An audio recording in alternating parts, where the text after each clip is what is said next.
Orient bell tiles studio से आप देख रहे हैं एबीपी न्यूज। नमस्कार, मैं हूं आपके साथ शीरीन और आप देख रहे हैं न्यूज एट 10। आज दिल्ली में दिवंगत अभिनेता धर्मेंद्र की प्रार्थना सभा हुई। इस सभा में तमाम लोगों ने धर्मेंद्र को श्रद्धांजलि दी। इस दौरान धर्मेंद्र को याद कर हेमा मालिनी भावुक हो गई। ये प्रार्थना सभा दिल्ली के डॉक्टर अंबेडकर इंटरनेशनल सेंटर में रखी गई थी।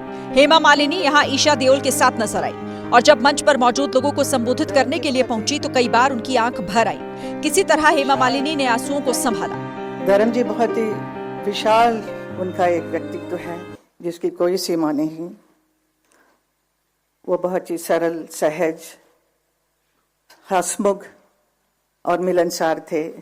प्रसिद्धता की शिखर पर होते हुए भी वो कभी अपने आप को अलग नहीं समझे, हमेशा जमीन से जुड़े हुए थे। प्रार्थना सभा में गृह मंत्री अमित शाह और बीजेपी के अध्यक्ष जेपी नड्डा भी पहुंचे और पुष्पांजलि अर्पित की। आंखें तो मैंने कई बार देखी है, उसमें धर्म जी का रोल करते थे तो मुझे लगता है, उस वक्त भी लगता था कि सच्चा देशभक्त व्यक्ति है, ये एक्टिंग नहीं कर रहा है, देश को प्यार करने वाला ये इंसान। इस प्रार्थना सभा में राजनीतिक जगत के अलावा और भी कई लोग शामिल हुए और धर्मेंद्र को नम आंखों से याद किया। पिछले साल हुई बहराइच हिंसा में रामगोपाल मिश्रा की हत्या हो गई थी। अब इस मामले में कोर्ट ने एक दोषी को फांसी और बाकी 9 दोषियों को उम्र कैद की सजा सुनाई है। 13 अक्टूबर 2024 को दुर्गा प्रतिमा विसर्जन के दौरान महसी इलाके में भयानक हिंसा भड़की थी। इस दौरान जमकर बवाल हुआ था, आगजनी भी हुई थी और तोड़फोड़ के बीच रामगोपाल मिश्रा को गोली लगी थी। अब कोर्ट ने रामगोपाल को गोली मारने वाले सरफराज को फांसी की सजा सुनाई है, जबकि अब्दुल हमीद समेत बाकी दोषियों को आजीवन कारावास की सजा सुनाई गई। सरफराज हुसैन को फांसी की सजा सुनाई, 9 लोगों को उम्र कैद है, प्रत्येक को 1 लाख का जुर्माना लगा। 1 लाख रुपए जुर्माना। इससे पहले सभी दोषियों को भारी पुलिस बल की मौजूदगी में कोर्ट तक लाया गया।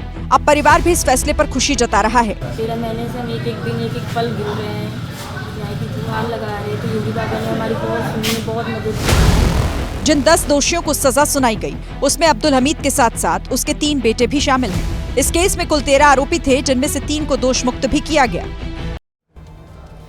यूपी के ललितपुर में एक झोला छाप डॉक्टर का ऐसा फर्जीवाड़ा सामने आया जिसे सुनकर स्वास्थ्य विभाग वाले भी हैरान रह गए। एक महिला ने हृदय रोग विशेषज्ञ के रूप में नियुक्त डॉक्टर पर फर्जी तरीके से नौकरी करने का आरोप लगाया। शिकायत किसी और ने नहीं बल्कि अमेरिका में रहने वाली उसकी बहन ने ही की। शिकायत में बताया गया कि आरोपी अभिनव गुप्ता ने अपने जीजा की डॉक्टरेट डिग्री का इस्तेमाल कर खुद को डॉक्टर बताकर एक मेडिकल कॉलेज में नौकरी हासिल कर ली। हैरान करने वाली बात तो यह है कि जिसकी डिग्री का इस्तेमाल कर ये खुद डॉक्टर बना बैठा है, उसी के जीजा अमेरिका में डॉक्टर हैं। शिकायत मिलते ही आरोपी ने अपना इस्तीफा दे दिया। मेडिकल कॉलेज के प्रिंसिपल जांच के लिए तुरंत सीएमओ पैनल के साथ एक टीम गठित कर दी गई। तो ये बहरूपिये की तरह आके और घर के ही किसी सदस्य की आइडेंटिटी चुरा के और उनके ओरिजिनल डॉक्यूमेंट्स लगा के इन्होंने ये नौकरी पाई हुई थी। फिलहाल मामला सामने आने के बाद मेडिकल कॉलेज में सुरक्षा और नियुक्ति प्रक्रिया पर सवाल खड़े हो गए हैं। अरुणाचल प्रदेश में एक ट्रक 1000 फीट गहरी खाई में गिर गया। इस हादसे में ड्राइवर और क्लीनर समेत 21 की मौत हो गई। बचाव दल को अभी तक 18 लोगों के शव मिल चुके हैं। यह हादसा 8 दिसंबर का है, लेकिन जानकारी गुरुवार को सामने आई। दरअसल इस भीषण हादसे में जीवित बचा एकमात्र शख्स 2 दिन तक पैदल चलकर किसी तरह आर्मी कैंप पहुंचा। इसके बाद आज सुबह आर्मी के बचाव दल की टीमें वहां पहुंची। टीम को घटनास्थल पर पहुंचने में 10 से ज्यादा घंटे लगे। आर्मी की रेस्क्यू टीमें रस्सी से खाई में उतरी और करीब 4 घंटे की मशक्कत के बाद ट्रक तक पहुंची। दरअसल ट्रक खाई में घनी झाड़ियों में फंसा हुआ था, जिससे ये दूर से नजर नहीं आ रहा था। आर्मी, आईटीबीपी और जिला प्रशासन अब भी राहत और बचाव कार्य चला रहे हैं। एनडीआरएफ को भी लगाया गया है। महाराष्ट्र के पुणे से एक हैरान करने वाला मामला सामने आया, जहां एक आईटी कंपनी ने अपने कर्मचारियों को एक कर्मचारी को कैंसर की पुष्टि होने के तुरंत बाद नौकरी से निकाल दिया। आईटी सेक्टर में 21 साल का अनुभव रखने वाले पेशेवर संतोष पोटले को एनुअल हेल्थ चेकअप के दौरान कैंसर होने का पता लगा। शुरुआत में कंपनी ने हेल्थ इंश्योरेंस के पैसे से इलाज करवाया और कुछ महीनों बाद डॉक्टरों ने फिटनेस सर्टिफिकेट भी दे दिया। लेकिन जब संतोष पोटले दोबारा काम करने ऑफिस पहुंचे तो कंपनी ने उन्हें काम में वापस रखने की बजाय टर्मिनेशन का लेटर थमा दिया। अपने साथ हुए इस अन्याय पर संतोष पोटले ने अब कंपनी के खिलाफ मोर्चा खोलकर भूख हड़ताल शुरू कर दी है। इस टर्मिनेशन के वजह से मेरा फाइनेंशियल, इमोशनल और रेपुटेशनल जो डैमेज हुआ है, उस डैमेज को कंपनी एनालाइज करे, मैंने उन्हें ये डिटेल्स शेयर की हुई है। मैं उनके जवाब का पिछले 6 महीने से इंतज़ार कर रहा हूँ, वो नहीं आ रहा है, इसलिए मुझे आज ये कदम उठाने पड़ रहे हैं। संतोष की मांग है कि न केवल उनका टर्मिनेशन वापस लिया जाए बल्कि उन पर लगे झूठे आरोप भी हटाए जाएं।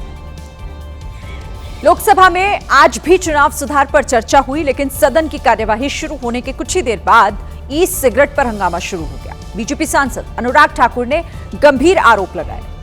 अनुराग ठाकुर ने सीधे आरोप लगाया कि टीएमसी के सांसद ने सदन के अंदर ई सिगरेट पी है। सर, देश भर में ई सिगरेट बैन हो चुकी है, क्या सदन में आपने अलाउ कर दी है?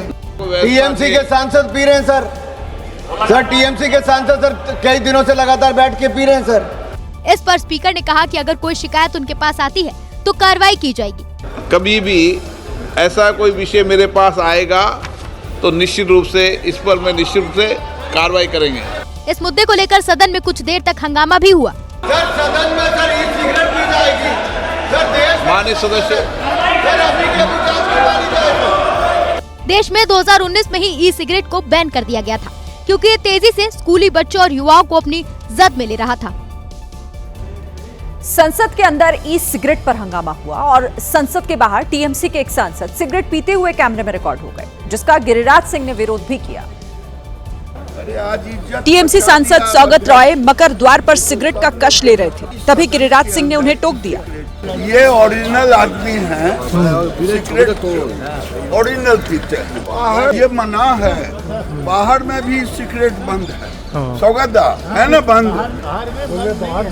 अरे आज इज्जत बचा दिया अध्यक्ष, ये तो सब लोग बेनकाब। गिरिराज सिंह के बाद बीजेपी के कुछ और सांसद आ गए और सार्वजनिक जगह पर सिगरेट ना पीने की सलाह दी, जिस पर टीएमसी सांसद ने दिल्ली के प्रदूषण पर उनसे सवाल पूछ लिया।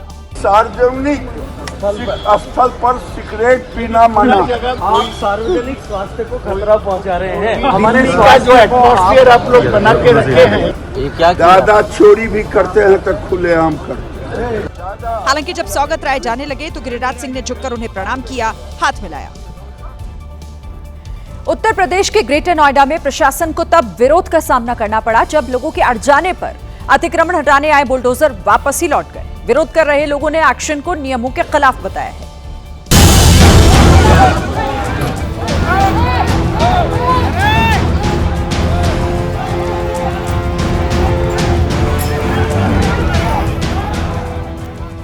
एक नहीं कई सारे बुलडोजर आए, पुलिस की भारी फोर्स भी जुटी।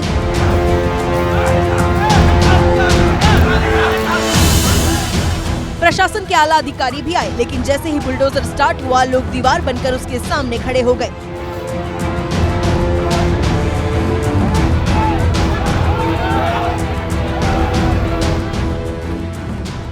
कोई बुलडोजर पर चढ़ गया तो किसी ने बुलडोजर को चारों तरफ से घेर लिया। जमकर बहसबाजी हुई, लेकिन किसान टस से मस नहीं हुए।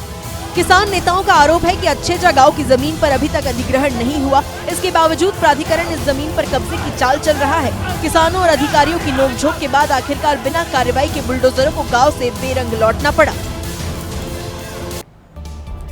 राजस्थान के टोंक में रिहायशी इलाके में एक बार फिर पैंथर दिखने से दहशत फैल गई। सबसे नई तस्वीर किलेश्वर महादेव के पास की है। यहाँ पैंथर सीढ़ियों के पास घूमता दिखा।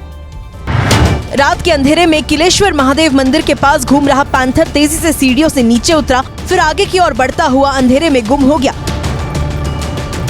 लेकिन इन तस्वीरों ने आसपास रहने वाले लोगों की धड़कन बढ़ा दी, क्योंकि रिहायशी इलाके में पैंथर को देखे जाने की ये कोई पहली घटना नहीं है। इससे पहले स्थानीय लोगों ने जैन मंदिर के पास शाम के वक्त पैंथर को घूमते हुए देखा था।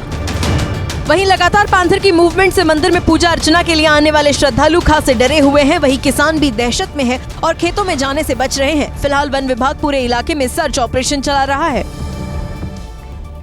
राजस्थान के हनुमानगढ़ में कल हुई आगजनी और बवाल के बाद इलाके में अब भी तनाव का माहौल है। प्रशासन ने एहतियातन मोबाइल और इंटरनेट सेवा पर अगले आदेश तक रोक लगा दी है। किसानों ने इतने बड़े पैमाने पर आगजनी की जिसके सबूत अब वहां पर मौजूद है। उस साइट पे हम हैं और यहाँ पे किसानों ने तमाम ये जो इंफ्रास्ट्रक्चर है, यहाँ पे तमाम जो मशीनरी लगाई गई थी इस अंडर कंस्ट्रक्शन फैक्ट्री में, उसको जो है वो जला दिया है। आप देखेंगे किसानों का जो आंदोलन है वो उग्र पिछले कल हो गया था और पुलिस के साथ झड़प भी जो है किसानों की हुई है। उन ग्रामीणों ने एथेनॉल फैक्ट्री के दफ्तर के अंदर भी तोड़फोड़ की। दफ्तर है इथेनॉल फैक्ट्री का अंडर कंस्ट्रक्शन, और यहाँ पे किस तरीके से इसको तहस नहस किया गया है आप देखेंगे। पर ग्रामीणों के अपने तर्क हैं इथेनॉल फैक्ट्री के खिलाफ। किसानों और विपक्षी नेताओं ने चेतावनी दी कि उनका आंदोलन तब तक जारी रहेगा जब तक उनकी मांगे पूरी नहीं हो जाती। मध्य प्रदेश के रतलाम में उस वक्त सनसनी फैल गई जब शहर के बीचों बीच एक कबाड़ गोदाम में भीषण आग लग गई। यह आग इतनी भयंकर थी कि सब कुछ जलकर खाक हो गया। निगम की शिकायत पर कबाड़ गोदाम मालिक पर एफआईआर दर्ज हुई है। आग ऐसी जिसे जिसने भी देखा वो कांप उठा। देखते ही देखते आग की लपटों से पूरा इलाका दहल उठा। लपटें भी ऐसी जो करीब 30 से 35 फीट तक धधक उठी। काला धुआं कई किलोमीटर तक फैल गया। आसपास के लोगों ने सुरक्षित स्थानों पर भागकर अपनी जान बचाई। दमकल की भी 30 से ज्यादा गाड़ियां इस भयंकर आग को बुझाती दिखी। पूरी रात की मशक्कत के बाद जब तक आग बुझी, आग की चपेट में आकर सब कुछ राख हो चुका था। खतरे की वजह से पूरे इलाके की बिजली आपूर्ति भी बंद कर दी गई। गुजरात के मेहसाणा में एक फैक्ट्री आग की लपटों से घिर गई। आग इतनी भीषण थी कि 7 घंटे बाद इस पर काबू पाया जा सका। धुएं का गुब्बार ऐसा था, इसे देखकर ही लोग दहशत में आ गए। फैक्ट्री के अंदर आग की लपटें उठी थी और आसमान काले रंग के धुएं से भर रहा था। आग लगने के कुछ देर बाद फायर ब्रिगेड की 4 गाड़ियां मौके पर पहुंची और जब तक आग पर काबू पाया जाता तब तक पूरी फैक्ट्री जलकर राख हो चुकी थी। इस फैक्ट्री में प्लास्टिक का कच्चा माल बनाया जाता था। गोवा के नाइट क्लब में भीषण आग लगने के मामले में आरोपी सौरभ लूथरा और गौरव लूथरा को कोर्ट से बड़ा झटका लगा है। दिल्ली की रोहिणी कोर्ट ने दोनों भाइयों की अग्रिम जमानत याचिका को खारिज कर दिया है। गिरफ्तारी से बचने के लिए लूथरा ब्रदर्स की तरफ से अग्रिम जमानत याचिका दाखिल की गई थी, जिसमें 4 हफ्ते की अग्रिम जमानत मांगी गई थी, लेकिन कोर्ट ने याचिका को खारिज करने का आदेश दे दिया।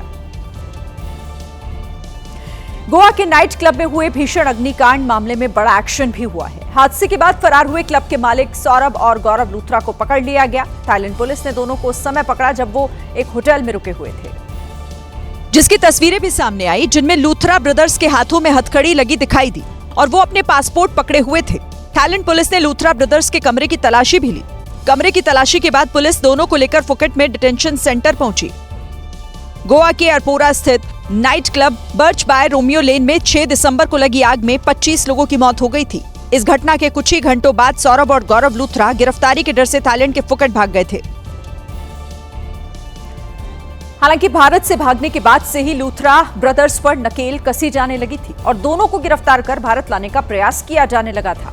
इसके लिए सौरभ और गौरव लूथरा के खिलाफ 9 दिसंबर को इंटरपोल ने ब्लू कॉर्नर नोटिस जारी कर दिया था, जिसके बाद दोनों भाइयों का पासपोर्ट निलंबित कर दिया गया। जानकारी के मुताबिक पासपोर्ट निलंबित होने के बाद लूथरा ब्रदर्स का थाईलैंड में रहना अवैध हो गया था।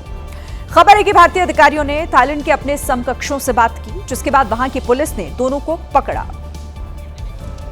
तो गोवा अग्निकांड के मुख्य आरोपी लूथरा ब्रदर्स के थाईलैंड में पकड़े जाने के बाद भी इस पर सियासत कम नहीं हो रही। सरकार ने जहां एक बड़ी उपलब्धि इसे बताया, तो वहीं विपक्ष ने दोनों भाइयों के देश से फरार होने को लेकर सरकार को घेरा। सौरभ और गौरव लूथरा पर शिकंजा कसने के बाद केंद्रीय मंत्री श्रीपद नाइक अपनी सरकार की पीठ थपथपाते दिखे। देश छोड़कर भाग गए तो इनको पकड़ा गया, आज न कल पकड़ेंगे, ऐसा ही कहा था, ऐसा ही होगा। ये पकड़ गए हैं और इनके ऊपर कड़ी कार्रवाई, कायदे के अनुसार कड़ी कार्रवाई होगी। शिवसेना उद्धव गुट की प्रियंका चतुर्वेदी ने सरकार को घेरते हुए सवाल उठाया कि उन्हें फरार ही क्यों होने दिया गया। पहले तो वो थाईलैंड फरार कैसे हुए, यही सबसे बड़ा सवाल निशान होता है कि क्यों ये ढील बरती गई और क्यों उनको ये थाईलैंड भागने का मौका दिया गया। कांग्रेस ने भी नाइट क्लब में हुए हादसे और घटना के बाद लूथरा बंधुओं के फरार हो जाने पर गोवा सरकार को घेरा। आज गिरफ्तार करेंगे, कल बेल पर रिहा करेंगे, उनके साथ साठगांठ करेंगे, साठगांठ करके मौज मस्ती होगी। विपक्षी कई नेताओं ने लूथरा ब्रदर्स के भारत से भागने के मामले की जांच की मांग की है।